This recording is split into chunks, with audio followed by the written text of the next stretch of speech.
Hello, everybody. So I want to go into the story that came out yesterday by Albert Breer of Sports Illustrated, and he dug into the entire process of what happened between the Packers and Jets when it came to these Aaron Rodgers trade talks. Because throughout the entire scenario, we were wondering what was true, what are rumors, what is not true, and I was wondering if at any point we would get some kind of clarity on exactly the conversations that went down. And yesterday in this story by Albert Breer, he came out with tons of answers to lots of different questions I think many of us probably had about exactly, how these conversations started, what the Packers initially wanted, what they sort of settled for, what the Jets initially didn't want to give up. Lots of very interesting things in regards to this entire Aaron Rodgers trade scenario, and so I want to get into that. Also, I will be sending out a Packers Q&A newsletter later today. If you would like to receive that, you can subscribe to it in the description down below. Click the link. You can enter your email. You'll receive that. I'm almost done writing today's, and so I'll probably send it out in the next couple hours. So if you would like that, feel free to enter your email there. Now, moving on to this article. I can't share everything. It's a pretty long article. I'll try to leave it linked down below as well, and then you can read it for yourself. But I want to cover some of the, I think, biggest things from this story that are super interesting. So first off, it sort of talks about the Packers and the reason for them being willing to trade Aaron Rodgers. They mentioned how they had lots of players who had, lots of veteran players who they needed to figure out what to do with moving forward. And because the Packers kicking the cap money over the years down and down farther year after year, they sort of had some decisions to make. And so with them having to potentially let some of these guys go, there was a chance in their mind that Rodgers would not want to return if, lots of those veterans were gone. And then also, too, which I want to start with here, is the Packers were growing more and more confident in Jordan Love, and that is one of the reasons they decided to go through with this trade. So it says here, Green Bay's previous doubts about Love had slowly been melting away. They were impressed by how he handled starting against the Chiefs in 2021. They loved how he was able to jump in on 2 days' notice, handle an unexpected barrage of zero blitzes from Kansas City, endure the physical beating it led to, and keep his head about him through a resulting rough start to that game. He'd made progress with his pre-snap and post-snap command in camp in 2022, and with having his eyes in the right places too, and ascended with 6 weeks of first-team practice reps while Rodgers managed a broken thumb in the fall. So if the Packers were not confident in Jordan Love, they would have not been so willing to move on from Aaron Rodgers. So as a Packers fan, that is pretty... it makes me more confident about Love going into 2023 because the Packers clearly saw a lot of development in him over the 3 seasons in Green Bay, especially this past season. And so then we enter the, near the start of the offseason. Aaron Rodgers has decided that he wants to take some time to think about what he wants to do. Brian Gutekunst doesn't know what Rodgers is going to decide. And as we heard from Gutekunst, he tried to reach out to Rodgers, but Rodgers did not answer his calls. But then, so at that point, Brian Gutekunst basically decided that he wanted to, just in case the scenario that Rodgers didn't return to Green Bay, he wanted to prepare for that potential scenario. So here is what Albert Breer said. Meanwhile, just before then, Gutekunst quietly started to gauge interest in Rodgers from people he trusted with other teams, careful both in whom he talked to and how he phrased the question. It went something like this. I don't know if he's going to play or retire, or play with us or someone else, but just so I know, if he wants to move on, would you be interested? Douglas, at that point in January, was the only one person to raise his hand and say yes. So Joe Douglas, the Jets GM, was the only team to express interest in Aaron Rodgers. So that was just sort of the first step of this process. When Gutekunst reached out to different teams, the Jets expressed their interest. And now I want to move on to what the Packers initially wanted in this trade, and we'll sort of see where they actually ended up.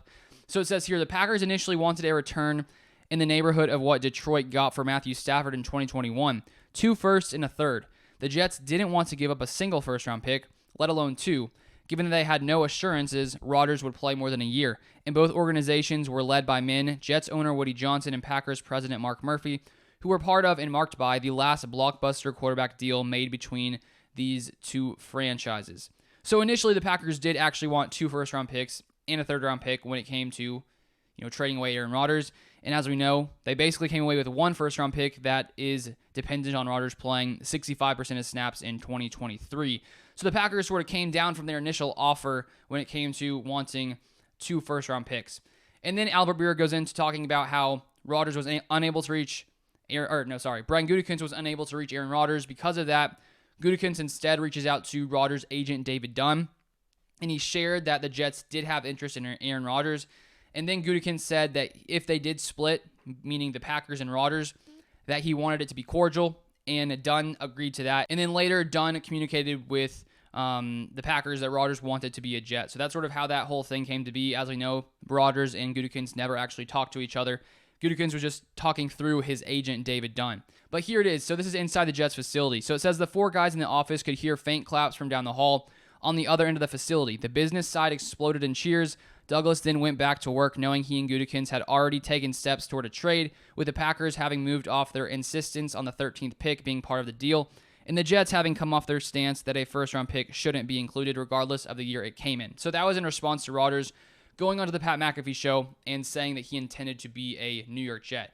And he also notes how the Packers were moving off their insistence of having to have the Jets' first-round pick this past year, this 2023 draft, which was the 13th pick, and the Jets were moving off their stance of not willing to give up a first-round pick. So both sides sort of seemingly coming down from initially what they wanted, because pretty early they seemed to be pretty far off. The Jets didn't want to give up a first. The Packers wanted 2 firsts, so they had a lot of room to sort of meet in the middle, and it seems like as time went by, things sort of slowly started to go in that direction. And then at that point, talks continue with Gutekunst and Douglas, and then the Packers wanted a 23-second and at least the chance to get the 2024 first. And then Brian Gutekunst sent a proposal including a hard 2024 first-round pick, and apparently the Jets owner, Woody Johnson, did not like that idea, and so they sort of continued to discuss. So the Jets wanted at first insurance, or they wanted insurance on the 2024 pick, and then they ended up coming to an agreement. So here it is. Johnson, and by extension the Jets, really didn't want to give up a hard number 1, and Gutekunst knew it. So Douglas said instead of the Jets giving up a hard number 1 in 2024 and getting insurance in 2025 back, the sides should revisit melding the 2 ideas together and going back to getting the Jets insurance on the first-round pick the Packers were insisting on. But the Packers weren't budging. While they were willing to give the Jets injury insurance, they wouldn't move on the kind of performance insurance that left them short-handed in the Favre trade 15 years earlier. And even then, there was some back and forth. Gutekunst wanted the playtime marker at 50%, and Douglas wanted it at 90%. The 2 settled at 65%, so Gutekunst seemed to win that because, 70% is between 90 and 50. Gutekunst got a little bit closer to the Packers' side. The 2 settled at 65%, and to get the Packers to agree to come off the hard first-round pick, the Jets agreed to switch spots in the first round this year, with Green Bay jumping from number 15 to 13, and New York going down 2 slots, which equated to giving up a low 3rd or high 4th-round pick on the team's draft value charts. Gutekunst then agreed to send his 5th-round pick, number 170, to the Jets for their 6th-rounder, number 207, to give Douglas another win to take back to his owner. So the Jets didn't want to give up a hard 2024 first.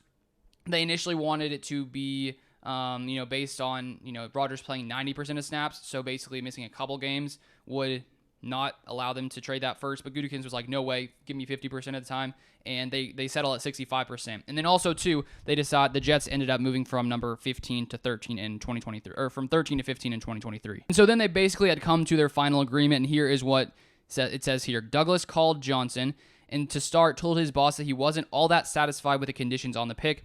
With that established, he made his pitch. They're nowhere near what they first asked of us, Douglas explained. And ultimately, it'll be good to get this done and get Aaron in the building with his teammates. So it seemed that both sides, didn't exactly get what they initially had hoped when it came to this trade scenario. The Packers came down from wanting 2 first-round picks, and they settled on, getting a first-round pick as long as Rodgers plays 65% of the time. The Jets, on the other hand, didn't really love the conditions on that pick because it's basically a first-round pick unless Rodgers gets injured and misses a good amount of time. But they sort of came to an agreement, and the Jets realized that they needed to get this trade done before the draft so that they could get Rodgers in and have him there for the off-season workouts and sort of let him grow with that team. And so I am very happy this trade happened before the draft because it allowed the Packers to take some more players in this draft. It also allowed the Packers not to have to wonder what was going to happen. The Jets didn't have to wonder what was going to happen. So I think in the end, both sides really did get a good deal. The Packers got a good amount of draft capital. The Jets, of course, get Aaron Rodgers. But it is pretty interesting to sort of see how it all really went down and how both sides started at one point and sort of worked their way as they talked through exactly what they thought was a reasonable price for Aaron Rodgers, and they settled on exactly what we saw came out as the exact trade. So that's what I wanted to share with you. Pretty interesting stuff from Albert Breer. And as I said, if you want to receive my Packers Q&A later today, I'll be sending it out in my newsletter. And I'll probably be doing at least one a week for a while, most likely. So if you want to stay up to date with those, you can click the link down below and you can enter your email. But that is all I have for this video. I appreciate you guys watching, as always, and I'll see you guys next time.